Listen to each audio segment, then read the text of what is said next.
የውርሷን ጉዳይ እስላም ያስቀመጠበትን መብትሄ አልቀበልም ብሎ ማለት የሚያመጣውን አደጋ ነው ዛሬ የምናየው። ቤተሰባዊነት ስሜት ኑሮት ማኖር የሸሪዓችን ትልቁ መቅሲድ ወይም ዓላማ ነው። የአላህን ትእዛዝ አለመቀበል አላህ ያስቀመጠውን አለመስጠት የመጀመሪያው ዙልም ነው ብለውታል። ዙልም ነው። ችሎት በመድፈር ተብሎ ምንም አይነት ሌላ ወንጀልም ሳይጠቀስ ወደ እስር ቤት የሚያዳፉበት ሁኔታ እጅግ በጣም ብዙ ነው። እናታችን እያለች ሰብሳቢያችን እያለች እንዴት ውርሱ ይከፋፈላል? ልክ እናታቸውን የመግደል አይነት መስሎ ስሜት ይሰማል። አላህ ባዘዘው መልኩ በአግባቡ ወዳው እንደታዘዘ ወደ ተግባር የገባ ሰው የአላህን ትእዛዝ ያለመቀበል በተለያዩ ነገሮች ይመጣሉ። ኢማ ሑበን ሊዱንያ ወኢማ ኪብረን። ኑዛዜው ይጸድቃል፣ ኑዛዜው ይፈጸማል። ያም የሚፈጸመው ከአንድ ሶስተኛ ላይ ነው። የአላህን ሱብሓነሁ ወተዓላ ትእዛዝ መንቀፍ ደግሞ እንደዚሁ እሳት እንደሚያስገባ በተቃራኒው ማለት ነው። የገንዘብን በረካ፣ የሐያትን በረካ፣ የተለያዩ ነገሮችን በረካት ያገኝበታል።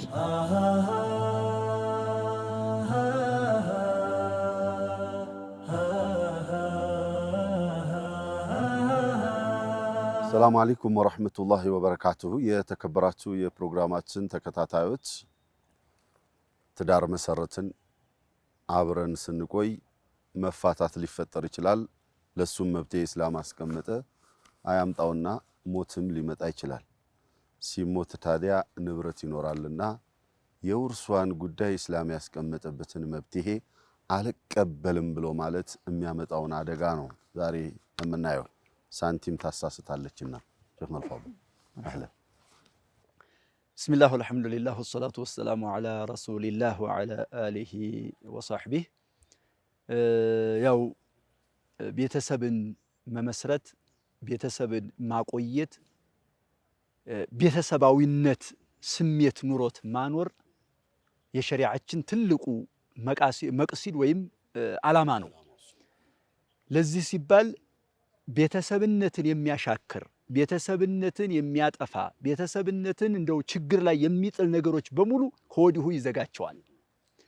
ከነዛ ውስጥ አንዱ ቤተሰብ ለቤተሰብ እየተቃቃረ፣ ቤተሰብ ለቤተሰብ እየተጣላ፣ አንዱ አንዱን በመጥፎ አይን እየተመለከተው የምንመለከተውና የምናየው ውርስ ጉዳይ ላይ ነው።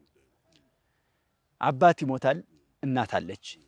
እናት ትሞታለች፣ አባት ይኖራል። አባታችን እያለማ እንዴት ገንዘብ እንወርሳለን? እንዴት እንከፋፈላለን? እናታችን እያለች ሰብሳቢያችን እያለች እንዴት ውርሱ ይከፋፈላል? ልክ እናታቸውን የመግደል አይነት መስሎ ስሜት ይሰማል። ይህንን ለማረቅ ነው፣ ይህንን ለማረም ነው የዛሬው ፕሮግራማችንና ይሄ ትክክል አይደለም። በተጨባጭም በተጅሪባም ብዙ ታይተዋል። አንድ ሰው ሲሞት የመጀመሪያ የሚደረገው ከንብረቱ ከገንዘቡ ከዋናው ላይ ተነስቶ የመሸኘቱ ጉዳይ ነው። የመቅበሩ፣ የከፈኑ፣ እነዚህ ወጮች ከዋናው ንብረቱ ላይ ተነስቶ ሚን ጁምለቲ ተሪካ ተነስቶ ይሸኛል። ከተሸኘ በኋላ በዚህ በሰው ላይ ወይም በዚች ሴት ላይ ገንዘብ አለባት ዕዳ አለ የለም ተብሎ ይፈለጋል፣ ይጠየቃል። ካለ ከተረጋገጠ ከመጣ ያ ዕዳ ሚን ጁምለቲ ተሪካ ከዋናው ገንዘብ ላይ ይከፈላል። ይሄ ሰውዬ ወይም እቺ ሴት ተናዛለች ተናዟል ተብሎ ይጠየቃል። ወይም ያው ኑዛዜ አለ ተብሎ ይመጣል። ከውርስ ውጭ የሆነ ኑዛዜ፣ ከውርስ ውጭ የሆነ ዋሪስ ስላልሆነ አካል ኑዛዜው ይጸድቃል፣ ኑዛዜው ይፈጸማል። ያም የሚፈጸመው ከአንድ ሶስተኛ ላይ ነው። ከንብረቱ አንድ ሶስተኛ ባይሆን አንድ ሶስተኛ ብለን የምንገድበው ወራሾች ያላበቁት እንደህ ነው። ወራሾች የተናዘዘው ኑዛዜ በሙሉ ይጽደቅ ብለው ካበቁ የራሳቸውን ሐቅና ገንዘብ አሳልፈው መስጠት ስለሆነ ችግር የለብንም። ይሄ ከተደረገ በኋላ ቀጥታ ወደ ምንድነው መሄድ ያለበት? ወደ ውርስ ክፍፍል ነው። ይሄ የወራሾች ሐቅ ነው። የወራሽን ሐቅ እያለ ገንዘቡ ማቆየት ማዘግየት ሐራም ነው በሸሪዓችን። በሌላ ሐዲስ ላይ ነብዩ አለይሂ ሰላቱ ወሰለም ሌላ ጉዳዮች ላይ እንደው ጠቅለል ባለ ጉዳይ ላይ መጥሉል ገኒይ ዙልሙን ለዩል ገኒይ ዙልሙን፣ አንድ አቅም እያለ ገንዘቡ ማዘግየት ማቆየት ነገ ዛሬ ማለት በደል ነው፣ ግፍ ነው። ዙልም ደግሞ ሐራም ነው። ስለዚህ ማንኛውም ወራሽ ከወራሾች እኔ ገንዘቤን እፈልጋለሁ ካለ አይ እናታችን እያለችማ ብሎ ማቀብና መዝጋት ክልክል ነው፣ ሐራም ነው፣ አይፈቀድም ብለው ዑለሞች ሊኖር ይችላል። አንዱ ደሃ ሊሆን ይችላል ከቤተሰብ እሱ ሊኖር ይችላል። ተስማምተው ባንድ ግን እንደዚህ ካደረጉ ተስማምተው ሁሉም ኢትፋቅ አድርገው ይቆይልን ካሉ ገንዘባችን ለብቻ ሲከፋፈል ቫልዩ ደረጃ አይኖረውም፣ ምንም ቦታ አይኖረውም።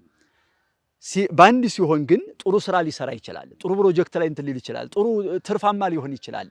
በዛው ይቆይልን። አንዱ ሐላፊ ይሁንና የበላው ወይ ዓቂሉ ወይ እንትኑ ያደርጉና በቢዝነሱ ላይ ሙያ ያለውን አካል አድርገው እሱ ተቆጣጣሪ ሆኖ ሙዲር ሆኖ የዛ ሐላፊ ሆኖ ያፋፋልን፣ ያዳብርልን፣ ያቆይልን ካሉ ችግር የለውም። ከዛ ውጭ ግን በቤተሰባዊነት እያሻከረ ያለ የመጣ በተጨባጭ የታየ በደንብ ሆኖ ብዙ ቤተሰቦች ላይ እንትን ሲባል እኛ እንዲህ አላደረገንም፣ እኛ እንዲህ አደረገ፣ ወንድማማቾች እየተጣሉ ነው ያሉት። ገንዘብን ወዲያው እንደሞተ እነዚህ ነገሮች ከተሸኙና ከሆነ በኋላ ማከፋፈል ግዴታ ነው፣ ዋጅብ ሸርዒ ነው፣ ሸሪዓው ያስቀመጠው ነውና ማቆየት የሚያመጣው መዘዝ ከባድ ነው። ጥንቃቄ ማድረግ ይኖርብናል። ሸይኽና አልፋዲል እንደው እሱ ማካፈሉ እንዳለ ሆኖ አሁን ምሳሉ አምሪላሂ ብለን ስንል ሊዘከሪ ሚስሉ ሀዚል ኡንሰየን ብሎ አስቀምጧል። ያንን ክፍፍሉን ስለማይፈልግ ለክፍፍሉ መደበኛ ፍርድ ቤት ሊሄድ ይችል ይሆናል። የሸሪዓውን አስተምሮ አልፈልገውም ብሎ ወይንም በባህላዊ ሽማግሌ እንካፈለው ሊል ይችላልና ያ ራሱ አንድ ጉዳት አይደለም? ጉዳት ነው። አላህ እያንዳንዱ ውርሶች ላይ ያው ውርስ አልገባንም መቼም እዚቹ ላይና ነጥባችን ብዬ እንጂ ለእያንዳንዱ አካል ለእያንዳንዱ ዋሪስ ሐቅ አስቀምጦለታል፣ ድርሻ አስቀምጦለታል። ለወንዶች አላቸው፣ ለሴቶች አላቸው። አላህ ሱብሓነሁ ወተዓላ እኛን ያውቀናል። የሚገባንን የሚጠቅመንን የሚጎዳንን እሱ ነው የሚያውቀው። ድንጋጌዎቹ ሁሉ በዛ ላይ የተመሰረቱ ናቸው። ስለዚህ አላህ ሱብሓነሁ ወተዓላ በሚያውቀው ሒክማና ጥበብ ለወንድ ይህን ያክል ይገባዋል፣ ለባል ይህን ያክል ይገባዋል፣ ለሴት ይህን ያክል ይገባል፣ ለሚስት ይህን ያክል ይገባታል ብሎ ለእያንዳንዱ ነሲብ ሰጥቷል። ያንን ነሲብ ማከፋፈል በተፈቀንትን ማለው መልኩ ዋጅብ ሸርዒ ነው፣ ሸሪዓው ያስቀመጠው ግዴታ ነው። ይህንን መንቀፍ እምቢተኝነት ከሆነ ወይም ጠልቶ ከሆነ የአላህን ቂስማ የአላህን አከፋፈል ጠልቶ ከሆነ ሌላ አደጋ አለው። ከእስልምናም ሊያስወጣ ሊችል ይሆናል፣ አደጋ ነውና ወደ መደበኛው ፍርድ ቤትም ሸሪዓ ፍርድ ቤት እያለ በሸሪዓ የሚያከፋፍል ዳኛ ሸሪዓውን ጠብቆ የሚያከፋፍል እያለ ይሄ ከሆነ አደጋ ነውና ወንድሞቼ እህቶቼ፣ ገንዘብ ፈልገን ለገንዘብ ቋምጠን ለገንዘብ ሰስተን ሸሪዓችን ማጥፋትና ከአላህ ጋር መጣላት የለብንም። ገንዘብ በሌላም በምንም ሊመጣ ይችላል። ፈላ ፈቅሩ የዱሙ ወላ ጊናኡ ነው። ድህነት አይዘወትርም አይቆይም። ሀብትም እንደዛው ነው፣ እያየነው ነው። ገንዘብ ማለት ትኖራለች፣ ትታ ትሄዳለች፣ ወይ ትቷት ይሄዳል። አብራ የምትቆይ ነገር አይደለችምና ለገንዘብ ብለን የመጨረሻውን ሀያታችንን የአኺራ ጉዳይ ጥንቃቄ ሊደረግ ይገባልና ወንድም የሚገባው ነው አላህ የሰጠው፣ ሴትም የሚገባው ነው አላህ የሰጠው። አላህ ሱብሓነሁ ወተዓላ ለባሮቹ በዳይ አይደለም። ይህንን መቀበል ግዴታችን ነው። ያ ሰላም። የተከበራችሁ የፕሮግራማችን ተከታታዮች፣ ኢስላም ለሁሉም ነገር መብት ያስቀምጧል። የውርስን ጉዳይ ጊዜውንም በምን መልኩ መካፈል እንዳለበት ሁላ ኢስላም አስቀምጧል ነው ሼኽ እያሉ ያሉት። የውርሱን ጊዜውን አታሳልፉ፣ ስታዋርሱ ደግሞ ሸሪዓ ባስቀመጠው መርህ መልኩ ይሁን ነው። ሼኽና አልፋዲል ጊዜዋን መች ነው ብሎ ያስቀመጣት? መች ነው ተሪካው ወደ ውርስ ያኔ መሄድ ያለበት? ቆይታው በራሱ ትንሽ ዳስስ አድርገዋታልና አልቀበልም ብሎ ማለት በራሱ የሸሪዓን ትዕዛዝ እሱስ አልሐምዱሊላህ ረቢል ዓለሚን ወሰለላሁ ወሰለም ዐላ ሰይድና ሙሐመድን ወዐላ አሊሂ ወሰሕቢሂ አጅመዒን። ሙሽኪላቱ ዐደሚ ተምሲሊ አምሪላህ ነው፣ ኢምቲሳሊ አምሪላህ። የአላህን ትዕዛዝ አለመቀበል ያለው ችግር፣ የአላህን ትዕዛዝ አለመቀበል፣ አላህ ያስቀመጠውን አለመስጠት የመጀመሪያው ዙልም ነው ብለውታል። ዙልም ነው፣ በደል ነው። ምክንያቱም ያለ ነገር ላይ ነው። እንደገና ደግሞ ያ የቀሩት ሰዎች አላሁ ስብሓነሁ ወተዓላ ለእያንዳንዳቸው ሴትም ሆነ ወንድ ፈንታቸውን ራሱ ነው የወሰነው አላሁ ዐዘ ወጀል። ስለዚህ ይህንን ሰውየው ከሞተ ወይም ሴትዮም ትሁን ሰውየውም ይሁን ከሞተ በኋላ ኸላስ የእሱ ንብረትነቱ ቀርቷል። ያሉቱ ሰዎች ሆኗል፣ የልጆቹ ማለት ነው፣ የወራሾቹ ሆኗል። ያኔ የእያንዳንዱ ሐቅ በአንድ ላይ ያለውን በሚደርሰው ድርሻውን አለመስጠት ይሄ ዙልም ነው ማለት ነው የመጀመሪያ። በሁለተኛ ደረጃ ደግሞ የአላህን ትዕዛዝ የአላህን ሐቅ መንቀፍ ነው። وتلك حدود الله ومن يطع الله ورسوله يدخله جنات تجري من تحتها الأنهار الله ومن يعص الله ورسوله ويتعدى حدوده يدخله نارا خالدا الله يا نارا خالدا يا الله سبحانه وتعالى تأزاز منكف يا ومن يتعدى حدود يسن دنبر مالف يتفقد አይደለም ያን አላህን የታዘዘ አላህ ባዘዘው መልኩ በአግባቡ ወዳው እንደታዘዘ ወደ ተግባር የገባ ሰው አላሁ Subhanahu Wa Ta'ala ጀነት ያስገባዋል ያለበት ነው ኢብኑ ከሲር አለይሂ ረህመቱላህ እዚህ ላይ የሚሉት ومن يطع الله ورسوله ያለው ላይ አላህን የታዘዘ ወዳው ጀነት እንደሚያስገባው ቃል ገብቶለታል ይሄ የአላህን Subhanahu Wa Ta'ala ትእዛዝ መንቀፍ ደግሞ እንደዚሁ እሳት እንደሚያስገባ ነው በተቃራኒው ማለት ነው نعم احسنت شيخنا الفاضل يا فوائدዋስ እንደው امتثال امر الله عز وجل ሁሌም ፈዋኢዱ ብዙ ነውና በውርስ ዙሪያ ላይ የአላህን ስርዓት ተከትሎ መሄድ ያለው ጠቀሜታዎች እንደው ሰዓቱ አጭር ቢሆንም بسم الله والحمد لله والصلاه والسلام على رسول الله وبعد فوائد امتثال أوامر الله እጅግ በጣም ብዙ ነው حقيقة الله سبحانه وتعالى رب السماوات والأرض ورب الجنة والنار ቀርቶ ሰው እንኳን በሰው ላይ ዊላያ ሲኖረው ትእዛዜን አልተቀበለም ይላል እንደው ምናልባት ችሎት አንዳንድ ጊዜ ቀርባችሁ ከሆነ ችሎት በመድፈር ተብሎ ምንም አይነት ሌላ ወንጀልም ሳይጠቀስ ወደ እስር ቤት የሚያዳፉበት ሁኔታ እጅግ በጣም ብዙ ነው ስለዚህ ጣዓ ያደረገ ሰው ደግሞ امتثال ያደረገ ሰው ደግሞ የሚያገኘው ثواب እንደዚሁ ከፍ ያለ ነው አላህ Subhanahu Wa Ta'ala የሚያዛቸው ነገሮች ለኛ ጥቅም ያላቸው የሚከለክላቸው ነገሮች ለኛ ጉዳት ያላቸው የሚፈቅዳቸው ነገሮች የሚያዛቸው ብቻም ሳይሆን የሚፈቅዳቸውም ነገሮች ለኛ ጥቅም ያላቸው ነገሮች ብቻ ናቸው ይህንን አለመቀበል የሸይጣን ተግባር ነው የአላህን ትእዛዝ ያለመቀበል በተለያዩ ነገሮች ይመጣሉ ኢማ حبا للدنيا واما كبرا ወይ ለዱንያ ፍቅር ወይ ለኩራት ሸይጣን ለኩራት ለትዕቢት ነው የአላህን ትእዛዝ አልቀበል ያለው እስከ መጨረሻው ድረስ ውሳኔው ተነግሮት ወደ ጀነት መመለስ እንደማይችል ቁርጡን ስላወቀ ያልሆነ መስመር ላይ የተጓዘ ነው የሚገኘው የሰው ልጆች ደግሞ ብዙ ጊዜ ሸሃዋቶች ረገባት ነፍስ ያሳስታቸዋል ያንን አሸንፈው ሶብር የተባሉትን ሶስት መሰረቶች ተቀብለው የአላህን Subhanahu Wa Ta'ala ትእዛዝ መውሰድ አንዱ የሶብር መገለጫ الصبر على طاعة الله ነው امتثال طاعة ነው امتثال طاعة ከሆነ ደግሞ እዛ ላይ ሶብር ማድረግ انما يوفى الصابرون اجرهم بغير حساب ሊያስከትል ይችላል ያንን ምንዳ ለማግኘትም የአላህን Subhanahu Wa Ta'ala ትእዛዝ በመቀበል የሚገኙ ብዙ ታላላቅ ምንዳዎች አሉ شيخنا الفاضل عفوا ስለ ውርስ ያነሳን ስለሆነ ያንን የአላህን ትእዛዝ አልቀበል ብሎ መደበኛ ፍርድ ቤት የሚሄደው ወይንም የዑለማዎችን ሁክም አልቀበል ብሎ በሽማግሌ ኦር በመሰለኝ ሊወስንና ውርሱን በዛ መልኩ መካፈል የሚፈልገው ሰብር ስላሌለው ነው የዱንያ መሐባ በጣም ስላለበት ነውና ያንን ቢያደርግ ግን ዱንያው ከመባረኩ ጀምሮ የአላህን ውዴታ ከማግኘቱ ጀምሮ የሚያገኛቸውን ጥቅሞች እንድስጥኛቸው እንግዲህ የአላህን ትእዛዝ መቀበል በረካ ነው ራሱ ያንን አለመቀበልና ወደ ሌላ ቦታ መሄድ ያው ነህመን ነፍስያ ስግብግብ ከመሆኗ የተነሳ የሚከድበት ስለሆነ ያንን አሸንፎ መምጣት ትልቅ ምንዳ ከአላህ ዘንድ አለው በዱንያም ላይ የገንዘብን በረካ የሐያትን በረካ የተለያዩ ነገሮችን በረካት ያገኝበታል። ያንን ባለማድረግ የሚመጣው አደጋ በጣም ብዙ ስለሆነ ከነዛም አደጋዎች ሁሉ ራሱን ያድንበታል። ያንን ጣዓ ላለማድረግ ወደ ሌላ ቦታ መሄድ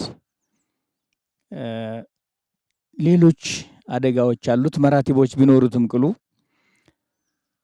የአላህን ስብሓንሁ ወተዓላ ህግ አናንቆ የሰው ህግ ፍትሃዊ መስሎት ይህንንም አምኖ ከሆነ የሄደው ወደ ኩፍርም ሊያደርስ ይችላል። ለገንዘብ ፍላጎት ብቻ ሆኖ ከሄደ ደግሞ ማዕሲያ ነው። ያንን ሁሉ ሰብሮ የአላህን ትእዛዝ ተቀብሎ ፈቃዱን አክብሮ በመምጣት ግን በዱንያም በአኺራም ብዙ በረካቶች ያገኝበታል። የአላህ ጣዓ አላህ ዘንዳ ስብሓንሁ ወተዓላ ትልቅ ደረጃ የሚያሰጥ ነው። የተቅዋም መገለጫ ነው። የተከበራችሁ የፕሮግራማችን ተከታታዮች ወቱሒቡነ ልማለ ሑበን ጀማ ብሏል አላህ። እንደው ለብር ያለን ፍቅር እንደው ወደር የሌለው ነው ብሏል። ቢሆንም ግን የውርስን ስርዓት በሚበጀን መልኩ አላህ አከፋፍሏል። የነፍስያችንን ፍላጎትና የሷን ዝንባሌ ትተን ወደ አላህ ዝንባሌና ወደ እሱ ውሳኔ በምንመለስበት ጊዜ መን ተረከ ሸይአን ሊላህ አወደሁ ላሁ ኸይረን ሚንሁ ነውና አላሁ ስብሓነሁ ወተዓላ ያችን ያገኘናትን ውርስ ሙባረክ ያደርጋታል። እሱ ተደስቶ ያስደስተናል በዱንያም በአኸራም ነው እያሉን ያሉት መሻይኾች። ሁሌም ወደ ሸሪዓ መርህና አስተምሮ በተመለስን ቁጥር ይሄኛውም ያኛውም ዓለማችን ያማረ የተሳካ ነው የሚሆነው። የተከበራችሁ የፕሮግራማችን ተከታታዮች ስለ ውርስ መሻይኾች ብዙ ብለዋል። ብዙ ጊዜ ግን ደግሞ ገጠመኝ አስተማሪ ነውና ሸህ መሐመድ ጁድ ደግሞ ገጠመኝ ይኖረውታል በዚህ ዙሪያ። ሲምን ገጠመውት? እሺ ቢስሚላህ الرحمن الرحيم الحمد لله والصلاة والسلام على رسول الله። ውርስ በተመለከተ በኃይለ ሥላሴ ዘመን የተከሰተ ዑለማዎች የሆነ የገጠማቸው አለ። በዛን ጊዜ ሴቶችን ብዙ ጊዜ አያስወርሷቸውም። በተለይ ሴት ከሆነች አታገኝም። ምን ይሰራላታል ባላላት ምናምን እየተባለ ማለት ነው። እና አረፍ ልቢ የሚባል ቦታ ይፋት ላይ ሸጠል ሐጂ ጃዕፈር የመሰረቱት ቦታ ነው። ያንን ቦታ ከመሰረቱ በኋላ ሐጂ በሽር የሚባሉ ፈቂህ ታዋቂ የሆኑ ከየአካባቢው መጥተው መሻይኾች የቀሩባቸው ትልቅ ሸኽ ናቸው። እና ነቢያችን ሰለላሁ ዐለይሂ ወሰለም ምን ብለዋል? ኢነላሃ ቀድ አዕጣ ኩለ ዚ ሐቅን ሐቀህ አላ ላ ወስየተ ሊዋሪቲን። ለሚወርስ ለአንድ ልጅ ለአንድ ወንድም ወስያ መናገር አይቻልም። ሌሎች ቤተሰቦች ከፈቀዱ ይቻላል ብለው ይላሉ ዑለማዎቹ ማለት ነው። ይህም ፍቃዱ የሚታየው ደግሞ ዋናው ከሞተ በኋላ ነው። አሁን ሐያ ሊይዛቸው ይችላልና ማለት ነው። እና ሰውየው ሴት ልጅ እያለው ለወንዱ ልጅ በወስያ መልክ ደግሞ በሻፍዕይ መዝሀብ ይቻላል የሚሉ ዑለማዎች አሉ። ወስያ አድርጎ ምሳሌ አላህ እኔን ካሻረኝ ለወንድ ልጄ ንብረቴን አጠቃላይ ሰጥቻለሁ ብሎ በወስያ መልክ ከሆነ ይቻላል የሚል ትንሽ ፍንጭ አለች፣ እንደ ፊቅህ ሻፍዕያ ማለት ነው። ያው ወኢን ካነ ضعيفا ደከም ቢልም ማለት ነው። እና ኢፋት ላይ ያሉ ሰዎች ደግሞ በጣም በፊቅህ በሻፍዕያ ጎበዝ ናቸውና ያንን ተጠቅሞ ሰውየው ለወንድ ልጁ ያደርጋል። የአላህ ስራ ስብሓንሁ ወተዓላ ያ የተወደደው ልጅ ይሞታል፣ ያንን ገንዘብ ሳያገኘው ማለት ነው። አባቱም ደግሞ በአንድ ቀን ሁለቱም ሞቱ፣ አንድ ቀብር ላይ ተቀበሩ። አባትም ሞተ፣ ልጅም ሞተ ማለት ነው። አዎ እንደዚህ ሲሆን ሐጂ በሽር ጋር እንግዲህ የዘመኑ ፈቂህ ይሄ ከወሎ ከጃማ ከቦረና ከቃሉ ሁላ መሻይኹ ተድሪስ እየተወ እነ ሸመዚድ ለምሳሌ ማለት ነው ረሂመሁላህ አረፍ ልቤ ሄደው ፊቅህ ቀርተዋል። ሐጂ በሽርን ለመጠየቅ የ7 ሰዓት መንገድ ተጉዘው፣ በዛን ጊዜ መኪና የለም፣ የ7 ሰዓት መንገድ ተጉዘው አረፍ ልቤ ሄዱ። እነሱ ጋር ሲሄዱ እነሱ ደግሞ ለተዋዱዕ ብለው ማለት ነው እነ ሸህ ወርካምባ ጋር ሸህ ሳዲቅ የሚባሉ አሉ። ያ ደግሞ እንደዚሁ 7 ሰዓት ነው የሚያስኬደው። እስኪ ከኔ እሳቸው ይሻላሉ እዛ ሄዳችሁ ጠይቁ አሉ። የውርስ ጉዳይ ይኸው ነው። እዛ እነ ሸህ ወርካምባ ጋር ሲኬድ ደግሞ እነ ሸህ ወርካምባ ደግሞ ሌላ ሐጂ በሽር የሚባሉ የሾንኪ ደረሳሉ፣ ውሲሶ ትባላለች። እነሱ ደግሞ ከኔ እነሱ ይሻላሉ እዛ ሄዳችሁ ጠይቁ አሉ። ሶስተኛው ጋር ሲደርስ ይሄማ ዙልም ነው አሉ። ወስያው አይጸድቅም ضعيف ነው። የሚገርመው ግን የሴቷ ነው ደግሞ እቺ ሴት የሸጡልሃ ጃዕፈር አጀም አላቸው። በድሮ ጊዜ እንግዲህ ያው ትምህርት ምንም ስለማይማሩ በአጀም ነው ነሲሃ ምናምን የሚያገኙትና በአረብኛ አጀም ማለት ነው። የሸጡልሃን አጀም ትከርር ነበርና አባትሽ እንደዚህ አደረገሽ ብሎ ሲላት ስትባል ኢማን አልሰጠው ዱንያ አይደለ እንዴ አለች። ምን ችግር አለው? ኢማን አልሰጠው የሰጠው እኮ ገንዘብ ነው። ይህንን የምትሰሙ ወንድም እህቶች ቤተሰቦቻችሁ ከዘለማችሁ አላህ አለ እንደዚች ሴት በሉ። ገንዘብ እኮ ነው፣ ገንዘብ ጠፊ ነው። እኔ ሙስሊም ነኝ እስልምናዬን አልተነቀጥኩኝ ብላችሁ አስቡ እና ወስያው ፈረሰ። እቺ ሴት ታዲያ ምን አገኘች ካላችሁኝ ማለት ነው ያው ቅድም ስታነሱ ነበር ማን ተረከ ሸይአን ሊላህ አወደሁላህ። ሁለት ሸኽ አላህ ሰጣት። ሁለት ዓሊም ልጅ ወልዳ አንደኛው ሼኽ ሰይድ አህመድ ይባላሉ ሙደሪስ ናቸው። አላህ ወፈቃት ማለት ነው። እና ወላጆች አባቶች ያው አላህን ፍሩ። መካፈል ያለባችሁ አላህ በወሰኑ ነው። አላህ ባዘዘው መንገድ ገንዘብን ተካፈሉ። ዋናው በረካ ነው። ይሄ ገንዘብ ጠፊ ነውና በሸሪዓ እንዳኝ። ወመን ለም يحكم بما انزل الله فاولئك هم الكافرون። ያው ለገንዘብ ውዴታ እንኳን ብትላችሁ ከእስልምናም ባያስወጣችሁ ጥፋቱ ግን ከባድ ነው። ወንጀሉ ከባድ ነው። ከአላህ ተጣልታችሁ የምትካፈሉት ገንዘብ አይጠቅማችሁም። ጤናችሁን ነው የሚነሳችሁ፣ በረካ ነው የሚያሳጣችሁ። ከአላህ እንጣላ እላለሁ። ወሰላሙ አለይኩም ወራህመቱላሂ ወበረካቱ። ወአለይኩም ሰላም ወራህመቱላሂ ወበረካቱሁ። ኢማን አልሰጠው ገንዘብ ቢሆን እንጂ ብለው አሉ። ኢማኑ ነው የሚበልጠው። የአላህን ውሳኔ በጠበቅን ቁጥር የሚገርመው አንዱን በድለን ለሌላኛው አድልተን አዋርሰን ወይንም ወስያ ተናግረን ስንሄድ እዚህ ጋር ሸሪዓው ያስተካክለዋል። እኛ ግን በዛ ወስያችን ልንቀጣ እንችል ይሆናል። ወልዒያዙ ቢላህ። ሼኽና አልፋድል ምን ማከል ፈለጉ እዚች ላይ እንደው መቋጫ? ቢስሚላህ ያው እንግዲህ አላህን መታዝ ያለውን ትርፍ እንደው አንዲት አያት በዚሁ አዳማጮች እንደው ቢያስታውሱ በጣም ይጠቅማቸዋል ብዬ ነው።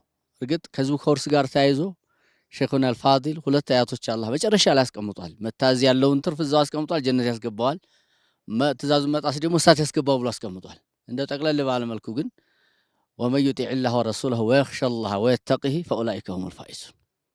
አላህና ረሱልን የታዘዘ አላህን የፈራ አላህን የተጠነቀቀ ሰው እድለኞች ናቸው፣ ዱንያን ወኡኽራ በሁለቱም ሀገር የሚለውን ለማስታወስ ያህል ነው። በስግብግብነት ዱንያም ደስታ አይገኝም፣ አኽራም ጀነት አይገኝም። ጀነት የሚገኘው አላህና ረሱልን በመታዝ ነው። እዚህ ውርስ ላይ ልክ ዑለሞቻችን እንደዋሩት በጣም እየጠፋ ያለ ሁኔታ ነው። መዋረስ ቀርቷል በእውነቱ። በኋላ 3-4 ትውልድ ተሪ በኋላ መጣላም መጥቷል።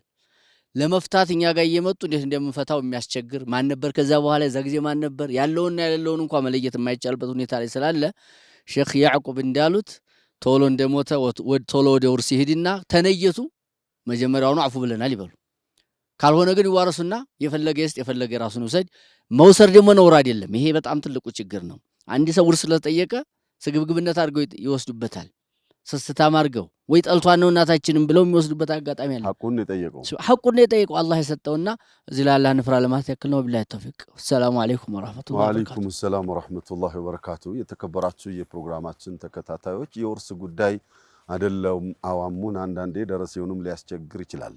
አንዴ አንድ እህት ስትሞት 40 ሺህ ብር እኔ ጋር ጥላ ሞተችና ቤተሰብ ጋር ሰብሰብ አድርጌ በሸሪዓው መልኩ ላካፍላችሁ ወይስ ብየስል ደረሳው ቅድም ማለና አይ እኛ እናካፍላለን ኡስታዝ አለ። ምን እንዳሰበ መቼም ግልጽ ነው። የዛሬው ፕሮግራም እዚህ ላይ ያበቃል። በሚቀጥለው ፕሮግራም እስክንገናኝ ሰላም አለይኩም ወራህመቱላሂ ወበረካቱ።